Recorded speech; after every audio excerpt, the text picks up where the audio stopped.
نحمدہ ونصلی علی رسولہ الکریم۔ میں حافظ اشرف علی آپ کو اپنے چینل نور الہدایہ میں خوش آمدید کہتا ہوں۔ السلام علیکم ورحمۃ اللہ وبرکاتہ۔ بس میرے بھائیوں، دوستوں، بزرگوں، اللہ رب العزت خالق ہیں، مالک ہیں، رازق ہیں۔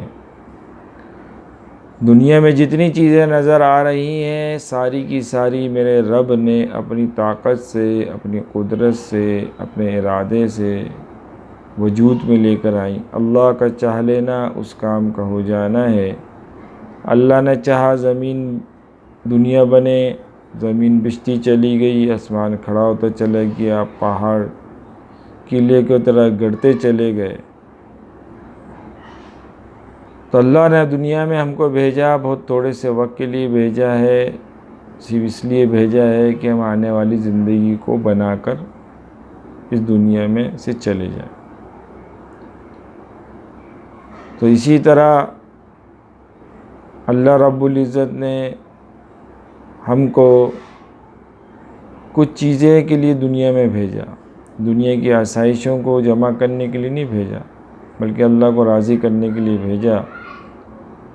تو اللہ کو کس طرح راضی کیا جائے؟ اب جو اذان ہوتی ہے، یہ اذان جو ہوتی ہے یہ اعلان عام ہوتا ہے،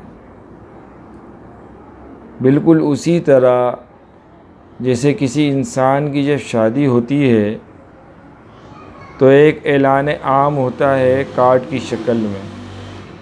شادی کا کارڈ بٹتا ہے، ہر بندے کے پاس جاتا ہے، لیکن شادی میں ہر بندہ اس بندے کی مناسبت سے، تعلق کی مناسبت کے مطابق اس کی شادی میں جاتا ہے۔ اب اس میں 3 قسمیں ہوتی ہیں۔ ایک بندہ شادی میں کچھ دنوں پہلے چلا جاتا ہے، تیاری کراتا ہے، تیاری دیکھتا ہے، سب کچھ کرتا ہے، اس کی سہرا بندی میں جاتا ہے، اس کا کمرہ سجاتا ہے، اور جو بھی معاملات ہوتے ہیں شادی کے وہ معاملات دیکھتا ہے۔ جس کا جتنا زیادہ گہرا تعلق ہوتا ہے اس کی بنیاد پہ وہ اس شادی میں تشریف لے کے جاتا ہے۔ دوسرا جو بندہ ہوتا ہے وہ شادی میں اس دن جاتا ہے جس دن نکاح ہوتا ہے، بارات ہوتی ہے، بس سہرا بندی میں جاتا ہے، سہرا بندی میں شریک ہوتا ہے اور اس کے بعد چلا جاتا ہے۔ تیسرے بندہ کی مثال ایسی ہے کہ شادی میں جو آتا ہے وہ ڈائریکٹ ہال میں آتا ہے اور نکاح کے بعد آتا ہے، کھانا شروع ہونے سے پہلے آتا ہے، کھانا کھاتا ہے، چلا جاتا ہے۔ اور چوتھا مثال ایسی ہوتی ہے جس کا جتنا تعلق اس شادی میں جانا ضروری نہیں سمجھتا، کارڈ لے کے رکھ لیتا ہے اور شادی میں نہیں جاتا۔ اسی طرح مہمان کی بھی 3 قسمیں ہیں۔ کسی انسان کے گھر پہ ایک مہمان آیا اور مہمان نے آ کے دستک دی گھر پہ، گھر کا مکین جو تھا وہ گھر سے باہر نکلا، اس نے بندے جو بھی صاحب تھے باہر ان سے بات چیت کی، اور بات چیت کر کے گھر کے باہر سے ہی دروازے سے ان کو رخصت کر دیا۔ بولا ٹھیک ہے، باقی بات ہم فون پہ کر لیں گے۔ اسی طرح دوسرا مہمان آتا ہے، دروازے پہ دستک دیتا ہے، گھر کا مکی باہر نکلتا ہے، دیکھتا ہے کون صاحب ہیں، بہت زیادہ اچھا گہرا تعلق ہوتا ہے تو اس کو گھر میں بلاتے ہیں، گھر میں بٹھاتے ہیں، بہت زیادہ ہوا چائے پانی کا پوچھتے ہیں، 10-15 منٹ بیٹھے، اس کے بعد بولتے ہیں چلو بس ٹھیک ہے، باقی بات فون پہ کر لیں گے۔ تیسرے مہمان کی مثال ایسی ہے جیسے ایک دروازہ پر دستک دی، گھر کے مکین نے دروازہ کھولا اور جو باہر کھڑا تھا اس کو دیکھا، اس کو دیکھ کے خوش ہو گیا، اوہ ہو اتنے دنوں کے بعد آئے ہو تم، کہاں تھے بھائی؟ ابے بھائی مجھے ایک ضروری کام ہے آپ سے۔ ابے کام ہے، کوئی مسئلہ نہیں، اندر تو آؤ۔ اندر لے جائے گا زور زبردستی، لے جا کے بٹھاتا ہے ڈرائنگ روم میں، اس کی جو بات ہے وہ بات نہیں سنتا، وہ بات کرنا چاہتا ہے میں جس کام سے آیا ہوں وہ بات تو کروں. بولا کر لینا، بات بھی کر لینا بھائی، 3 دنوں بعد آیا ہے تو بات تو کر، چلے جانا. بولتا ہے ابھی رک جاؤ، پہلے کھانا پکوایا ہے، کھانا کھا کے جانا. کھانا پکوا لیتا ہے، بولتا ہے بھائی کھانا نہیں کھانا، نہیں کھانا کھا کے جانا. کھانا بن گیا، کھانا کھا لیا، اور گہرا تعلق ہوتا ہے تو بولتا ہے ابھی رک جاؤ، ابھی چائے بنائیے، چائے پی لینا پھر جانا. چائے بھی پی لی.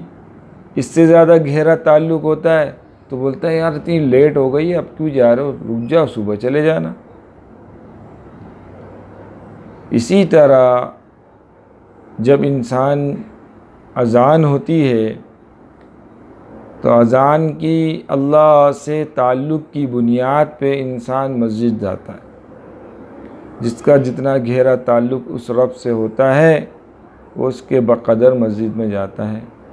جس کا بہت زیادہ گہرا تعلق ہوتا ہے وہ اذان سے پہلے چلا جاتا ہے، اذان کے وقت جاتا ہے، جلدی جا کے بیٹھ جاتا ہے، مسجد کے پنکھے کھولتا ہے، صفائی کرتا ہے، مسجد کی نماز کی تیاری کرتا ہے، مسجد میں بیٹھتا ہے، ذکر کرتا ہے، اللہ سے باتیں کرتا ہے. اور جس کا اس سے کم تعلق ہوتا ہے وہ نماز شروع ہونے کے ٹائم پہ جاتا ہے. اس کا اتنا گہرا تعلق ہوتا ہے بس. اس سے کم کسی کا تعلق ہوتا ہے تو وہ دوسری رکعت میں پہنچتا ہے یا تیسری رکعت میں پہنچتا ہے. اور کسی کا بہت زیادہ کم تعلق ہوتا ہے تو وہ نماز کے بعد جاتا ہے، اور کسی کوئی جاتا ہی نہیں. تو ہم خود دیکھیں کہ ہمارا اللہ سے تعلق کتنا مضبوط ہے. ہم مسجد جا رہے ہیں تو اذان ہوتی ہے، ہم فوراً اٹھ کے جاتے ہیں. ہمارا دل تڑپتا ہے مسجد جانے کو یا نہیں؟ انسان کا اندر ایمان کا پیمانہ ہوتا ہے، اور ایک نیکی کا ہوتا ہے، ایک بدی کا ہوتا ہے. انسان جب نیک اعمال کرتا چلا جاتا ہے تو نیکی کا پیمانہ اوپر جاتا ہے، پھر نیک کام کرنا آسان ہو جاتے ہیں، ذکر کرنا آسان ہو جاتا ہے، نماز پڑھنا آسان ہو جاتا ہے، نوافل پڑھنا آسان ہو جاتے ہیں، قرآن مجید پڑھنا آسان ہو جاتا ہے. مسجد میں بیٹھ کر دین کی بات کرنا، دین کی بات سننا آسان ہو جاتا ہے. لیکن پھر وہی انسان ہوتا ہے اگر گناہوں میں غرق ہو جاتا ہے، شیطان کے کاموں میں لگ جاتا ہے تو پھر دین کے کام کرنا مشکل ہو جاتا ہے، نماز پڑھنا مشکل ہو جاتا ہے، مسجد جانا مشکل ہو جاتا ہے. تو یہ ہم اپنا موازنہ خود کریں کہ ہم کس نہج پر ہیں، کس سطح پر ہیں، ہمارا ایمان کا پیمانہ کیا ہے. کیونکہ دنیا کی بھاگ دوڑ میں اسی دنیا میں رہتے ہوئے ہم نے کام کرنا ہے. ایک بڑے بزرگ تھے، ایک نہر بہہ رہی تھی، وہ تو کھڑے تھے. کسی نے پوچھا حضرت جی کیوں کھڑے ہیں؟ بولے مجھے نہر کراس کرنی ہے. تو بولے تو کراس کریں آپ. بولے نہیں پانی رکے گا تو کراس کروں گا. بولے پانی نہیں رکے گا، پانی تو چلتا رہے گا، آپ کے پانی چلتے ہوئے ہی یہ نہر کو کراس کرنا ہے. تو بولے یہی تو بات میں سمجھانا چاہتا ہوں کہ اس دنیا میں رہتے ہوئے ہی ان دنیا کی مشغولیت کے اندر، ان دنیا کے تمام مسائل کے اندر، تمام حالات کے اندر رہتے ہوئے ہی ہمیں اللہ کو راضی کرنا ہے اور اپنی آخرت بنانی ہے. یہ نہیں سوچتے ہیں ٹھیک ہے ابھی بہت وقت ہے، جب بوڑھے ہو جائیں گے، جب نمازیں پڑھیں گے، ذکر کریں گے، اللہ کو یاد کریں گے. ایسا نہیں ہے.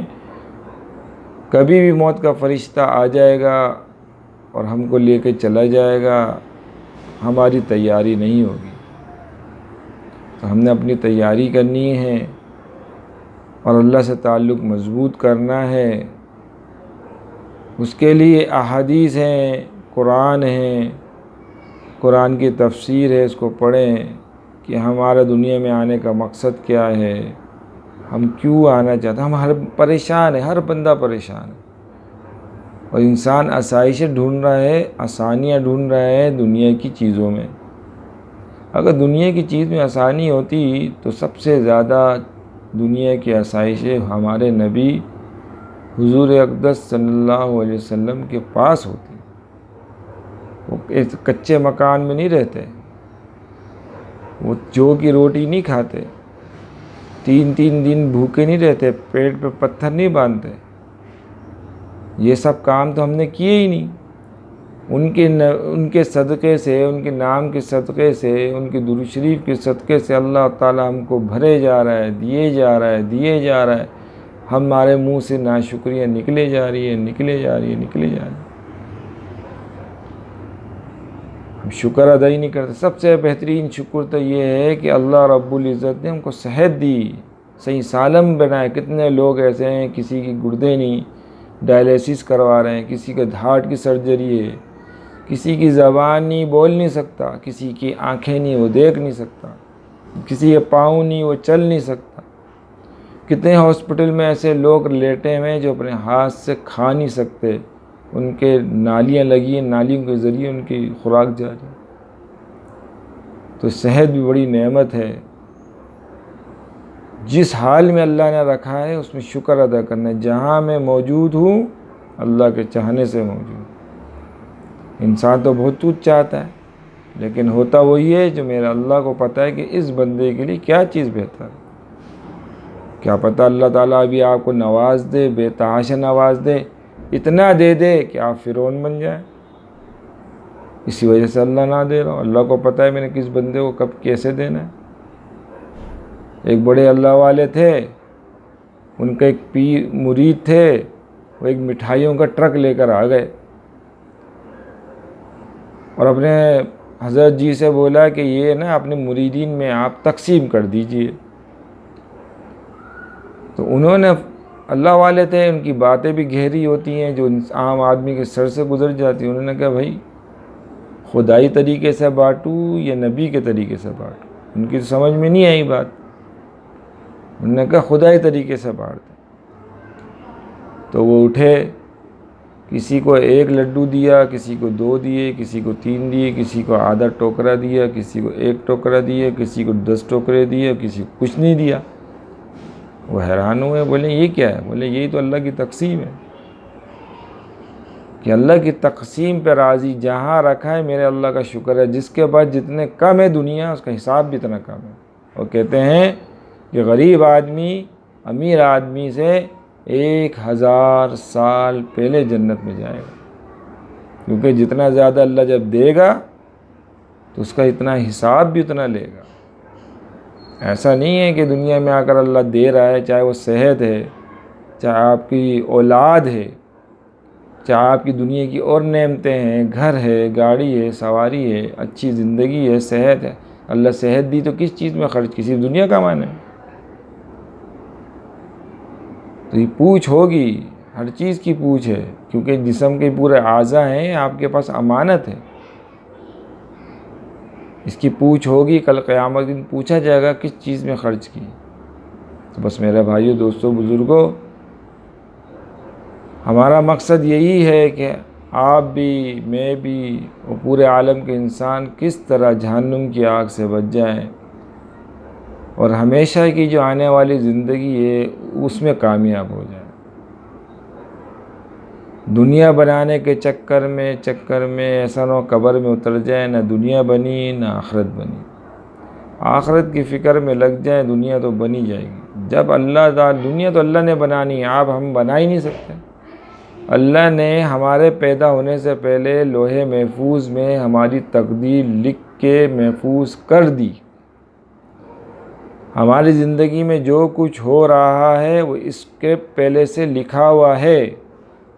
بیماری آنی ہے، شادی کب ہونی ہے، کتنے بچے ہونے ہیں، کتنی شادیاں ہوں گی، کتنے ایکسیڈنٹ ہوں گے، کتنی بیماریاں ہوں گی، کیا ہوگا کیا نہیں ہوگا، وہ سب کچھ اسی طرح ایز اٹ از لکھا ہوا ہے۔ لیکن ہمارے اللہ نے بولا کہ اس چیز کو بدلنے والی چیز صرف کیا ہے؟ دعا۔ دعا کے ذریعے اپنی تقدیر کو بدل سکتے ہیں۔ اللہ سے مانگیں، لیکن اتنا آسان نہیں، مانگیں لگ کے، یقین کے ساتھ مانگیں۔